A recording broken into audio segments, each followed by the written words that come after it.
Welcome to Accountants Law Pod, where accounting professionals and law firms converge.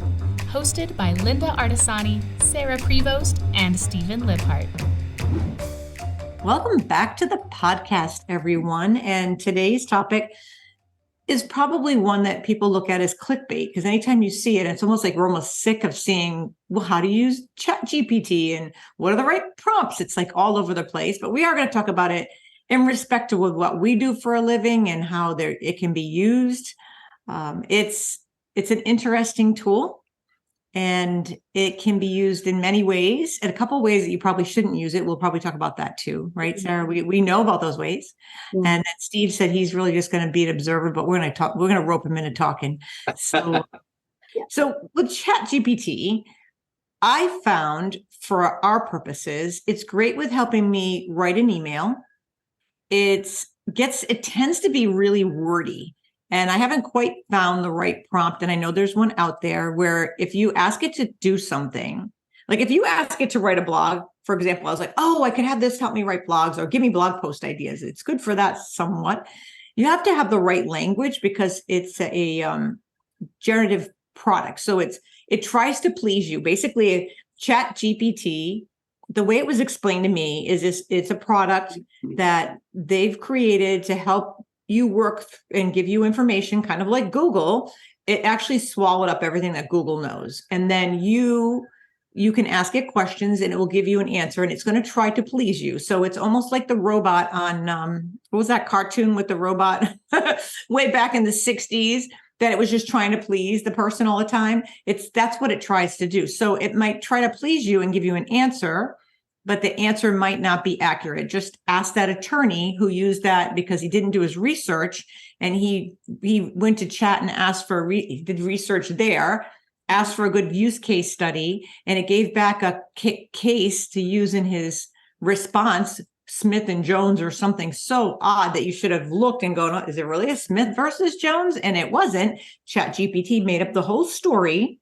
Then the judge called him out on it. You're familiar with that one, Steve? Yeah, I've heard of it. Yeah, definitely. Yeah. So you got in trouble for it. So what do you think, Sarah? What would you think is a good use case for chat? Well, it's, what you were saying before, what is it? So there's a piece that I'm reading, and it clearly says out, it spells it out, chat generative pre-trained transformer. It's a mouthful. So that's how it got shortened to that GPT acronym, I guess you could say chat GPT. But the use cases, I know that it's kind of really helped us sometimes in workflow processes, new training of way of thought process of how would you build a checklist for this. Some of it helps you if you're having a hard time starting a presentation style. It could potentially give you like a good outline, and then from there you really, like Lynda warns all the time, you've really got to tailor. It's got to be your words to be able to make it all of your own. Like you're saying, email responses to tone down. Maybe you're frustrated. You don't want that sort of tone. You want it to come across in a different way. And there are. No, I like that. I like that because it takes the emotion out. It does a good job at that. It does. It actually does a good job. Grammarly does a great, all of these behind the scenes tools are inside of other products now, right? So Grammarly has it now. It's been learning your writing styles for so long. We've been contributing to this massive world of the way that we search things. Like you see all the time, what are the top searches?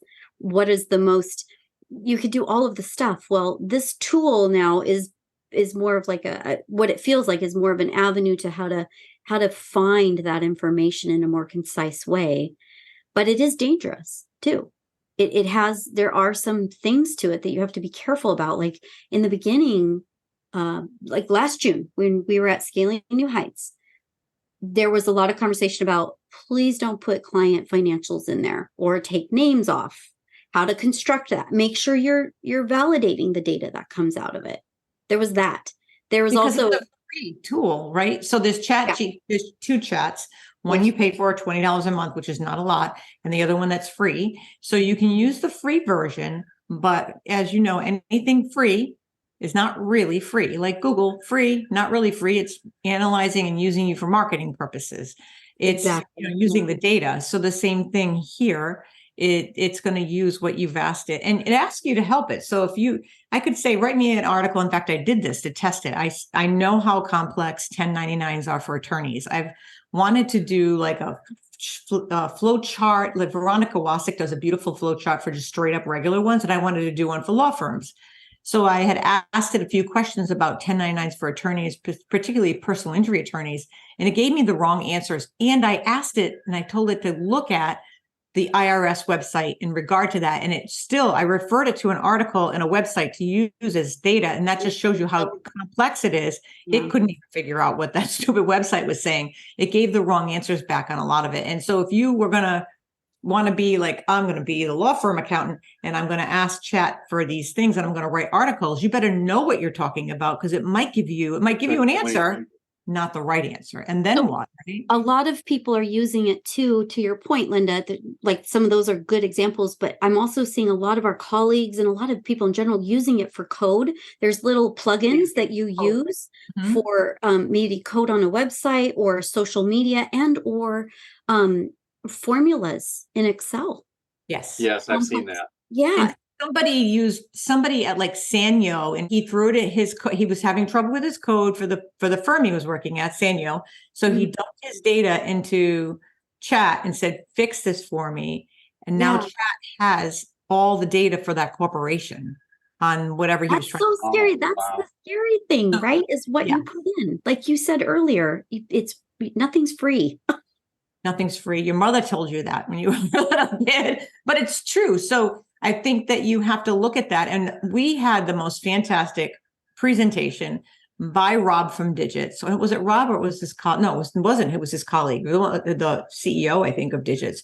And he did a presentation at Scaling New Heights. Oh, yeah. And he went up there and did this whole thing. He took some balance sheet, took the data off, threw it in, gave all the data for every month. And all he asked, it was a simple question. What's the average revenue for this client using 12 months of data? And it spit an answer out right away.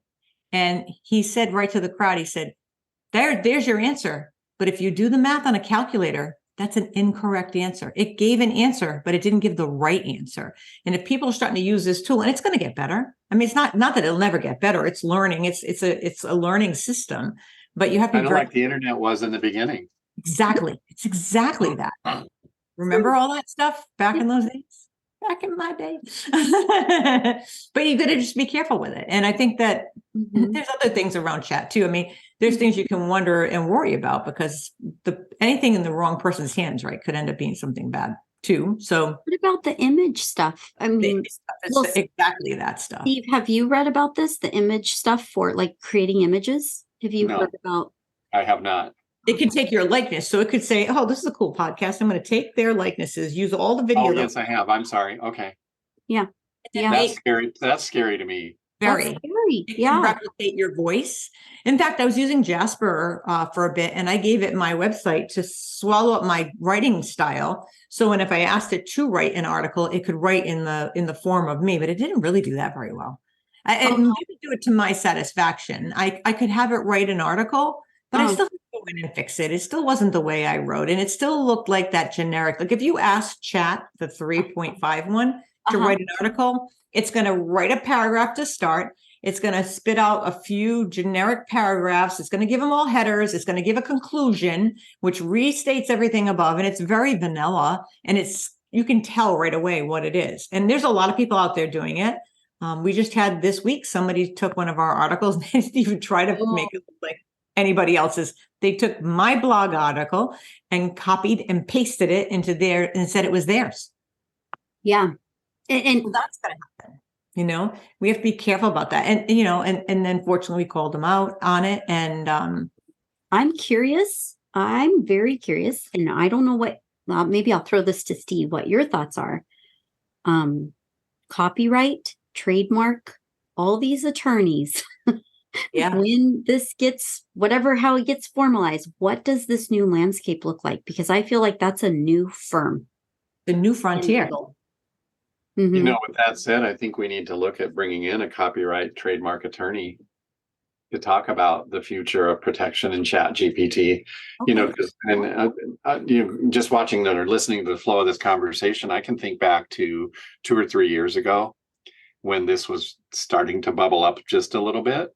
And politically, you would see posts like on Facebook with one political person and another political person, and you would look at it and you'd go, that's not really them, and it would be creating these dialogues, and you'd have to filter, and I feel, I'm like an aviation buff, and so I'll follow all this aviation stuff, and I'm starting to see a lot of things that are massaged, and I'm looking at it and I'm like, is that really a picture of that airplane or not?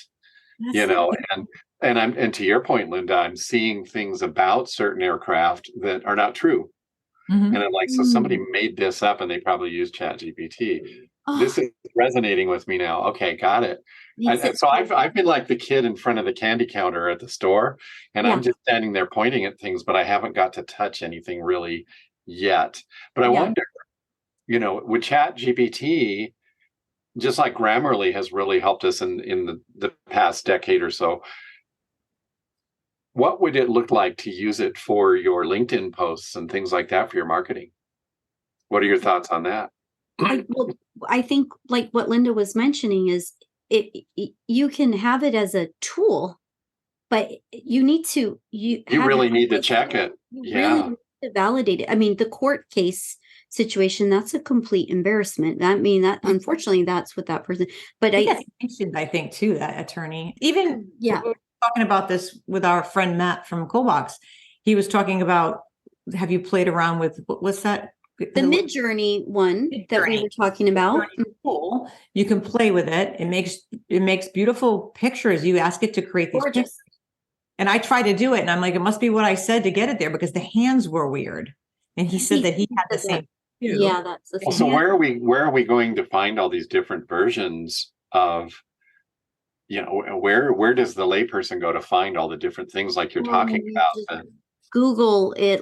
I just Googled today. I just kind of Googled the most recent news on what is ChatGPT, to your point, Steve, because you're like, I'm not as, and I get that. There is in this piece, and maybe we can link it, there is a piece on here where a company, let me find it, is Pulse Labs, a software company that has recently been conducting research on how people are using ChatGPT and other generative AI tools. So I'll grab this link for our lovely Teaira to link it, but it talks about what it is, where it's a little bit of where it's going. And this is a more fairly recent article. It's not very deep. It's pretty short. It's like maybe a minute to 2 minutes. How do you know? How does forget me? I mean, I'll get there, but how does somebody know whether they can trust what they're looking at when they go in there? I mean, how, that it's not just a spam site or a kind of like how you like World Wide Web news articles. You have to be analytical enough to want to sift through, is this relevant? Is this really news? Is this fake news? Am I on social media? Is this concocted in such a way that's framed to that's the fear of this frontier of this piece, and why it's so confusing, I feel, when you read articles of the people that were part of the creation and warning about it. I'm like, well, okay, what the hell then? Well, and so we're appealing to bookkeeping in the legal field. How are some of these folks going to protect themselves from putting data in there that they shouldn't, and they're trusting this platform to give them information based on what they put in, like you said, the balance sheet, and then all of a sudden here's Joe Attorney's balance sheet out on the internet, and we're like, oh, I mean, how easy could that happen? And how do you? Very easy. Very easy. People always want to trust the internet, and you've got to really be careful. Yeah, I found a website, AI Tool Report, and I just follow that every day. It sends out an update of all the new places that AI is being incorporated in some of the software. And it's I just find it fascinating because a lot of times it's so new that they have a free version for a bit. There was that one we were just talking about, which I don't think is free anymore. They had that AI assistant that when I watched the video with Jason Stats, he mentioned tools. So I had everybody in the team was playing with it. You put it on your phone and it was like an assistant. I don't think it's free anymore, but you can catch it free when a lot of this beta stuff comes out, but remember it's beta. So it's free. So what are they grabbing from you? So be careful what you put in it Put in it. Yeah. I think you have to really always, that's just, and then also if you start to use it, make sure that you've vetted it. Hear about it from your colleagues, I think is the best place. And it was a big buzzword at scaling. And it wasn't as much at the last conference we went to, but it was a big deal at scaling that everybody was talking about all the different places, but it started to be incorporated into all the software. I mean, Lean Law had it. Intuit's been talking about this since 2018. So that means for a long time. Yeah. And then some of what they're doing with their AI, they had one a long time ago that, remember they had that little box up, it was beta up in that little gear and you could ask the AI, it was Intuit Assist or QuickBooks Assist or something like that, or Assistant. I can't remember, but it was up in that thing. It was beta. You had to turn it on and it didn't really work very well. You could ask it, where's the balance sheet report? And it would pull it up. But that's coming. I mean, that's going to be part of the system. Well, Lynda, we talked about it. One of our QB Connect ones we saw, they had the whole tool and do this and do that. We brought this up in another show where, hey, tell me how much revenue I had. Or in the car, the guy got the lady got in the car. Yeah, in the commercial. But that was what, 5? That was it. They were called QB. Yeah, that was 5-6 years ago. Yeah. Here we are. Now this is where it's coming out, but it's obviously a tool. It's like anything. It's the data research behind how to aggregate all of this information that we've been putting into. Well, look at, aren't the bank feeds in that genre? Yeah, they're allegedly getting smarter. I don't know. And how many people, allegedly? how many new bookkeepers have you seen that go into the bank feeds, or an attorney who does their own books and then messes them up and comes and finds us? They trust what they see in the bank feed. Yeah. They don't look at the description. They don't follow that trail, and they just accept it, and then they wonder why the books are a mess. Yep. And then they think that's reconciling because it came from the bank. It has to be right. Right. And it's not. And I think what you're going to see too is you're going to start to see a lot of the software where we've been typing away all these years to get things done, right? And clicking on browsers. That's all going to probably get all compiled into one. And then a lot of what we're going to be doing going forward in the future, which you see with Amazon already, where you ask it, like my husband asks it to tell it when to give the cat the shot because he's a diabetic. Remind me, Alexa, you're going to find that you're going to be doing, sorry, Sarah. You're going to find that what we're going to be doing in the future is we're going to be telling it what to do. It's going to do a lot of it on its own. And then some of the things we're going to be prompting. So we're going to have to get really good at prompts and figure out what the right words to say are, which is why it's good to play with it now. And while it's free, play around. Don't use real data, but play around, check out what comes out of it. It can be used for marketing. I think that's a safe place to, create something, but you're still going to make it your own. And you still got to have that knowledge up here. What did we ask it about each other? It was funny. Oh, we had fun with it one Sunday.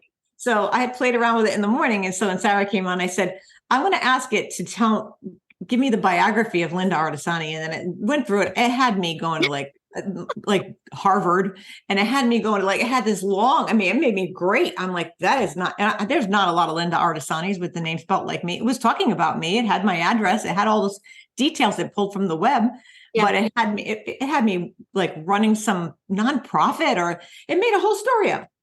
And then I said, Sarah, you do it. And we started putting people's names in and it was hilarious. We were cracking up. We had somebody make a poem out of it for us. They're like in the fun ways of utilizing it, Steve, as examples, let's say. Sure. Those are fun examples. But it's good at poems. Honestly, it is very good at poems. If you try to have it write you a poem, remember Fred at Lean made us a poem, remember? He made us each our own poem. Yeah. But I mean, like any tool, I guess, is the way I think of it. It's a tool, and then I'm using it. I mean, we obviously, the adoption rate, it's one of the fastest moving things. I mean, all those stats that they've put out on it, it's shocking and scary, but it's also like, Wow. Okay. I was using it. I have a 17-year-old. I'm using it with this child of mine. And he was like, you mean it can do that? And I was like, wait, have you not put your time into That's that? kind of reversing roles there. Yeah. I You should be know. telling me. No, I'm like, wait a minute here.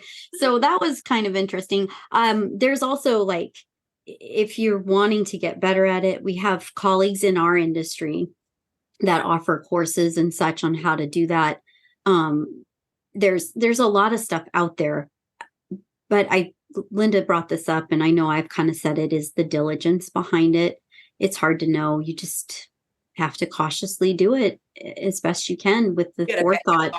Especially with all the hacking and stuff. You just gotta vet your software, make sure you get the right one. You just don't want software. And I think as everybody's dumping it in, and it's who does it successfully. Digits definitely does it successfully. It's beautiful what they do with it.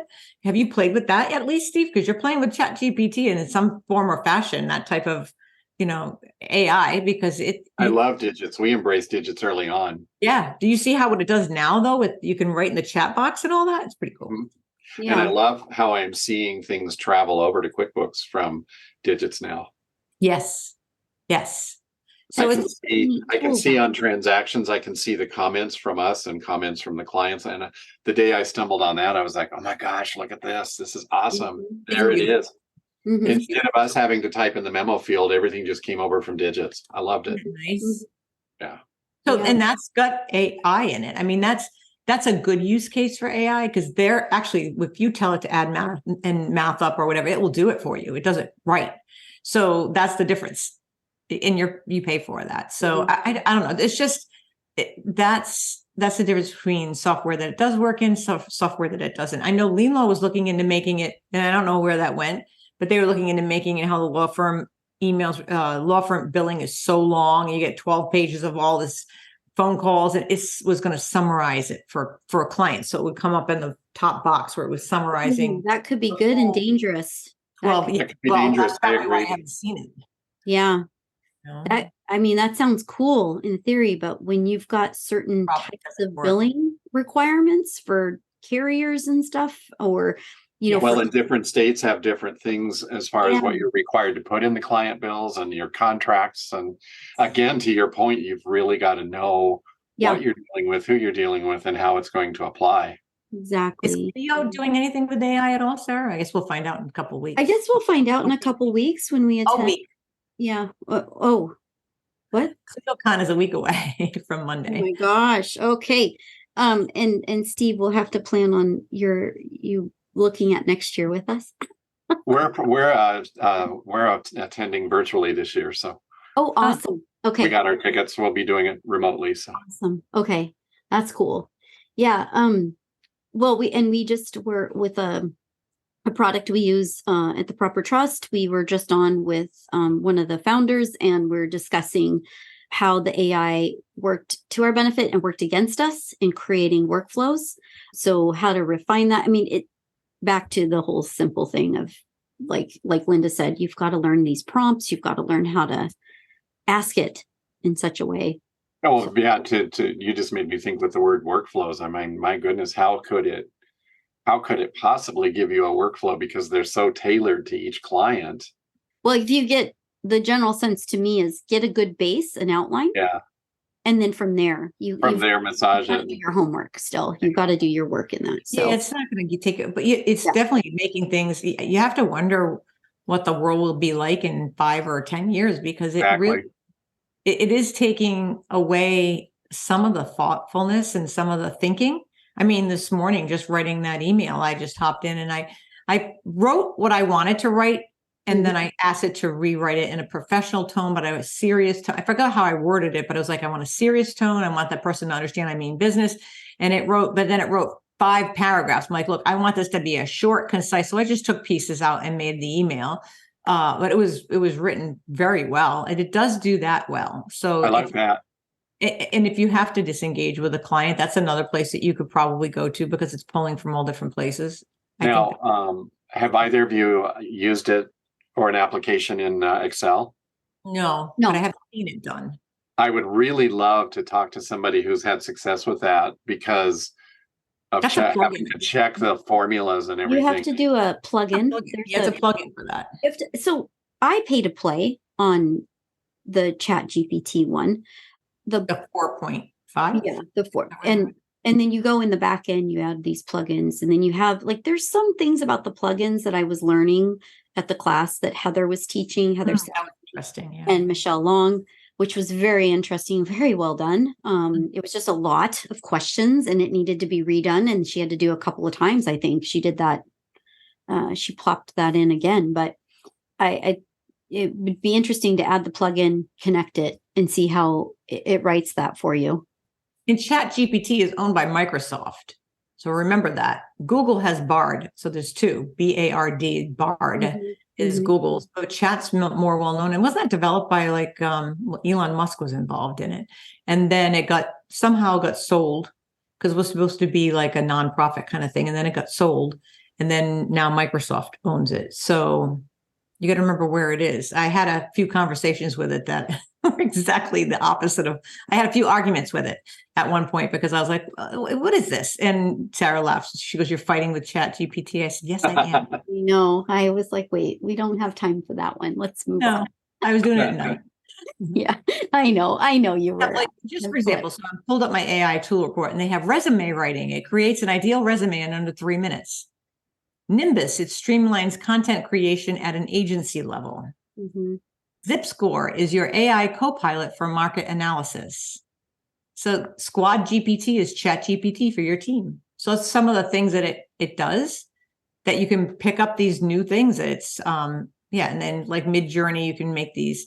So they have like, they'll give you a tip for like a Mid-Journey prompt, and you can go in and ask it to do like a whale falling from the sky - weird 3000, and it will actually make this picture of a whale falling from the sky like a painting. And it's just, that's an odd one, but that kind of gives you, so you could make the pictures if you wanted to start to use that. It's interesting. We'll all see how this will all go down, but OpenAI is raising funds to reach 90 billion valuation. Wow.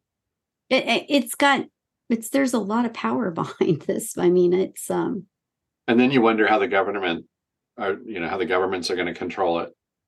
Well, the EU is already starting to do that. So it's trying to call for some AI regulations. And that's something that I think I've seen Elon Musk and a few others that are maybe the guy from Google, they all went there to the government. So we got to put some parameters on this. We have to start to control this because it won't take long, right? It could take over so easy. Yeah. So Italy, didn't they ban it for a bit and then they brought it back or something? There was something about countries looking at because it's dangerous in how you use it, I guess. And if it depends on how you use it, I guess. There are benefits to everything and cons to everything. Yep. It's interesting. So I just like to follow that AI tool report because it gives you kind of like all the places that it's in. And it kind of gives you a prompt a day so you can understand some of the prompts you could use if you can't think of them. But it's just fascinating to me. They've got one, there was one too that Jason Stats had where it was like a voice thing where you could give it a PDF and it would read it back to you. And he was doing that for like when he was creating whatever he was creating. We did that from Misty in some of our newsletters.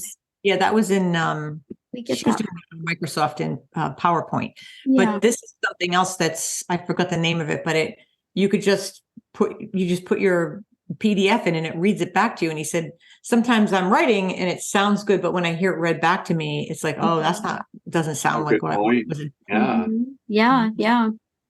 So it's got a lot of good purposes to it, but like I said, so in the wrong hands, it could be bad. It could be bad. Yeah. Code for sure. I think code is one of them that it can be used for. Yeah, it's a lot of different things. It's interesting, all the places that all the places it's being used. And I think it's just we're in its infancy, like Steve said, we're in the beginning of it. And like Google was in the beginning. So we're really looking at a whole new world and not that long. I mean, do you remember the world before Google?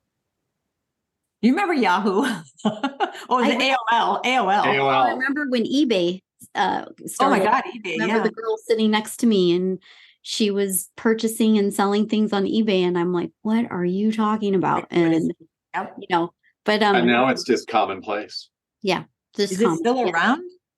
eBay? Yeah. Oh, Yeah. it's huge. It's Is huge. it? Never Mhm. hear about anything. Yeah. Well, this was an interesting conversation. I think I it's just want to go crawl under the bed. I know under your covers and like I know it is I to your point, Steve and Linda and I talk about this. It comes out and it depends on you as a person. You adopt it or it's prickly. You're not Yeah, ready yeah. for it, or you're ready at your own time with it. I'm And ready. I just don't know where to where. start. It's Right. nonsense. It's big. Well, I mean, there's people, remember, there were people in Google and the internet. I'm not going on the internet. You've heard of those Right. people that live out in the woods without electricity or whatever they do. They're Well, about the banking situation too, you know. I have a client like that. They're still in desktop 2012. They don't want to connect to the internet. Their accounting. They don't want to connect to the internet for their online banking. I'm like, well, your online banking's there whether or not you connect to it.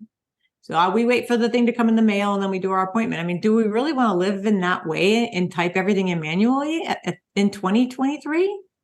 Do we know? Sometimes there's such beauty in simplistic ways, and then there's benefits to this new generation of things. And I sadly, I think when you say that, Linda, about this desktop, I'm like, oh my God, wait till it burns on fire and it stops working. Then I'm waiting for that day. yeah, that day's going to happen. You know it. I told you so. Yeah. 12. I told you so. And you hate to be the I told you so as well. Like I just don't understand. I don't understand the mindset. I don't want to be that person. And there's a ton of people out there that are still in that antiquated software. And it works. Why should we change? I'm like, because there's a lot better stuff out there. Why do you want to spend time doing? I don't want to spend time. I remember bank feeds. That was my biggest driver to move to QuickBooks Online was the bank feeds. Does anybody remember how bad the bank feeds were? They were horrible. Yeah, yes. Back in the day. Yes.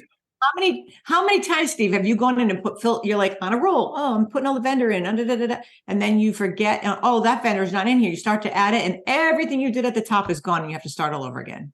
Mm-hmm.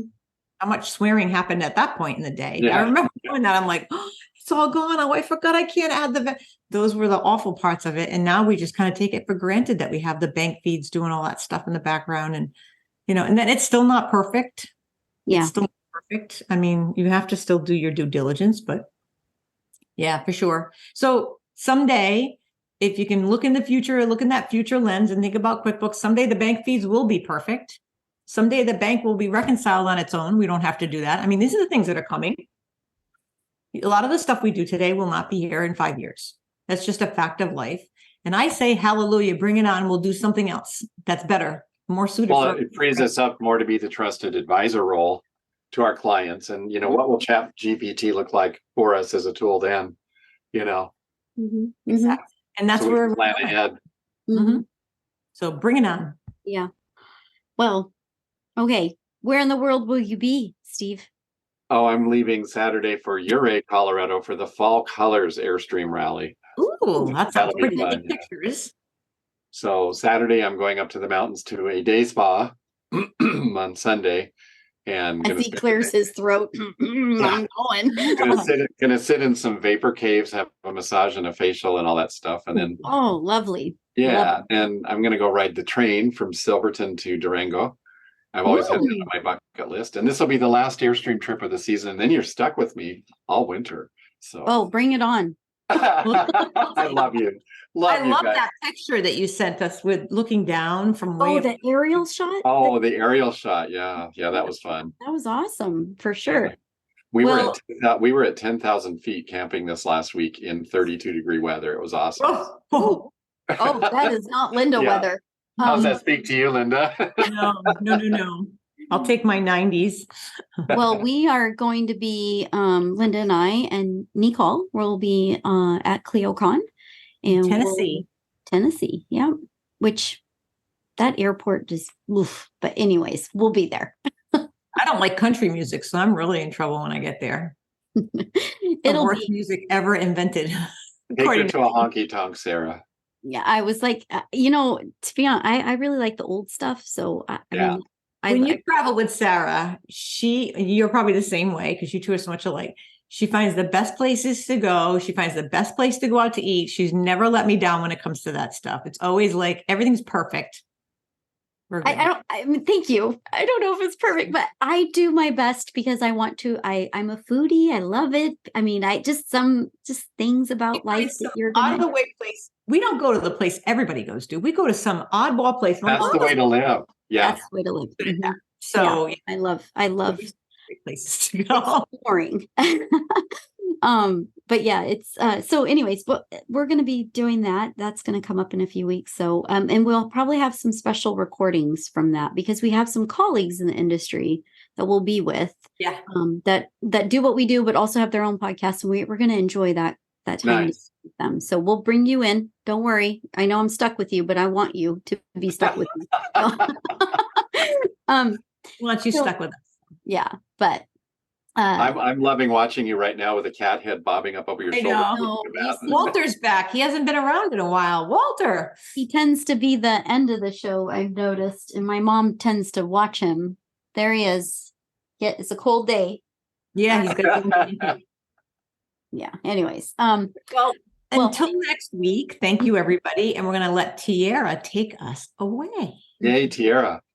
If you really like this episode, please subscribe to this podcast on our YouTube channel and wherever you find your favorite podcasts. And if you really loved this episode, please do us a favor and rate this podcast and share it with your friends and family. If you have any questions, topic requests, or guest suggestions, you can email us at info@accountantslawpod.com or send us a message through our website, accountantslawpod.com.